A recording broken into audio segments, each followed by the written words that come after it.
استاد محترم تشریف فرما ہے، آخری بات 1 منٹ کی کہتا ہوں۔ لوگ کہتے ہیں کہ قربانی عقل میں نہیں آتی ہے، تمام باتیں تمام جوابات تسلیم ہیں، قربانی عقل میں نہیں آتی ہے۔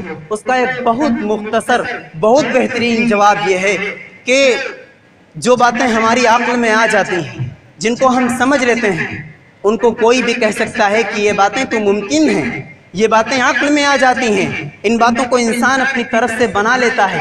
کیا بعید ہے کہ ان مسلمانوں نے مل کر کے، ان علماء نے، مولویوں نے مل کر کے ایک کانفرنس بلائی ہو اور اس میں یہ طے کر لیا ہو کہ ہر سال اس تاریخ میں مسلمان قربانی کیا کریں گے، تو یہ بات تو عقلاً ممکن تھی۔ جب آپ یہ کہتے ہیں کہ قربانی کا فلسفہ ہماری عقل میں نہیں آتا تو ہماری راہیں ہموار ہو جاتی ہیں۔ ہم کہتے ہیں ہاں جب قربانی کا فلسفہ عقل میں نہیں آتا ہے تو سمجھ لو جہاں پر عقل کی انتہا ہو جاتی ہے، دنیاوی امور ختم ہو جاتے ہیں، وہاں سے آسمانی امور کی ابتدا ہوتی ہے۔ اور ہمارا دین، ہمارا مسلک، ہمارا نظریہ، ہمارا موقف، ہمارے اعتقادات یہ دنیاوی نہیں ہے، یہ سب آسمان سے نازل ہوتے ہیں۔ مصطفیٰ ہرگز نہ گفتے تا نہ گفتے جبرائیل شم نہ گفتے تا نہ گفتے کردگار۔ مصطفیٰ اس وقت تک کوئی بات نہیں کہتے جب تک جبریل امین آسمان سے پیغام نہ لائیں، اور جبریل اپنی زبان سے کوئی بات نہیں کہتے جب تک کہ اللہ کی جانب سے حکم نہ ہو۔ تو اللہ کے حکم کو جبریل کے ذریعے سے آسمان زمین پر لایا جاتا ہے اور رسول اللہ کی زبانی امت تک پہنچایا جاتا ہے۔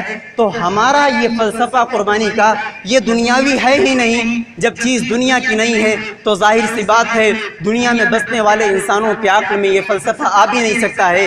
یہ چیز آسمانی ہے، آسمان میں رہنے والے پروردگار نے ہمیں حکم دیا ہے، ہم خادم ہیں، وہ ہمارا مخدوم ہے، ہم اسی بنا پر، اسی بنیاد پر قربانی کیا کرتے ہیں۔ اور سن لو قربانی پر اعتراضات کرنے والوں، اللہ کی قسم اگر وہاں اسماعیل کی گردن پہ چھری چل جاتی تو ہم مسلمان آج اپنے جانوروں کو ذبح کرتے ہیں، واللہ ہم اپنے بیٹوں کی گردنوں پر چھری چلانے سے ہرگز دریغ نہیں کرتے۔ اس بات پر میں اپنی بات کو ختم کرتا ہوں۔ وما توفیقی الا باللہ۔